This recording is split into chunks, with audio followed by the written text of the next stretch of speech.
Heroes and villains always have the same backstory, pain. The difference is what they choose to do about it. Villain says, the world hurt me, I'll hurt it back. The hero says, the world hurt me, I'm not going to let it hurt anybody else. Heroes use pain, villains are used by it.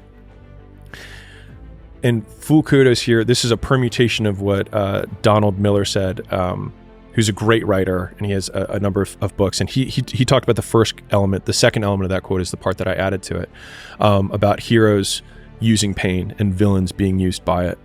And so one of the things for people who are not where they want to be is that they have pain, like oodles of pain. And I remember when I was starting out, I was looking for passion. I was looking for purpose. I was like, I just want to find something that I'm motivated by. But it's the cat and the cheese. It's like we're looking for cheese, but we have all these cat behind us, and all we have to do is look and remember that they're behind us and chasing us. And so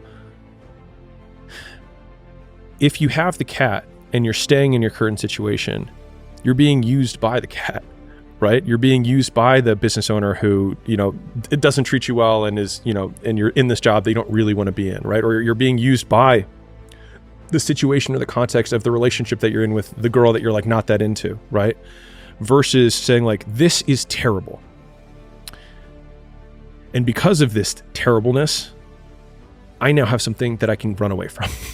And then like, rather than not looking at the knife or trying to take painkillers to not feel the pain, it's like completely sobering up, taking the knife and twisting it in your own heart and being like, I'm going to fucking do something about this. And I think that's what the heroes, like if we're heroes in our own story, it's not avoiding pain, it's choosing from the very beginning, the alchemy, which is like, you have these terrible situations. It's like, and you have the opportunity to turn them into magic and skip or shortcut all the growth you're going to have in a really short period of time simply by twisting the knife and being like, I'm going to do something about it.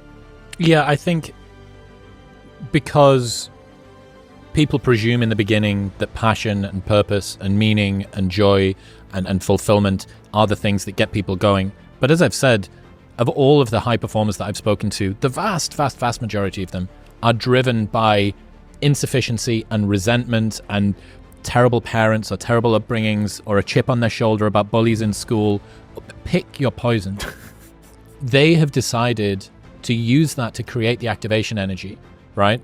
You can lower your action threshold and increase how many points you have to prove. It's like, oh, I want to live a better life. Yeah, that sounds good. It's like, I want to prove the bullies that said I was a worthless piece of shit in school wrong. It's like, that's some fucking potent fuel.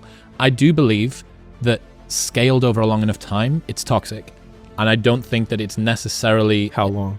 Well, that's the question. Like a lifetime, right? Like, but it'll fuel you for a decade pretty well. Yeah. And I think that I look at, I was bullied pretty badly in school and was an only child and had expectations from parents. Sure. And I combined all of those things together.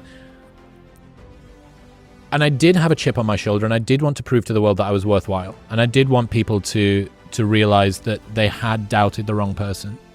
Fuck yeah. Yeah, damn right I do. I think being really specific about your pain is helpful.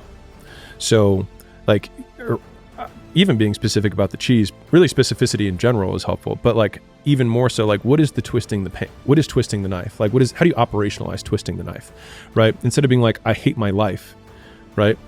I hate the way Andrew makes me feel when he says that I'm a piece of shit and I'm not going to amount to anything, because he's right.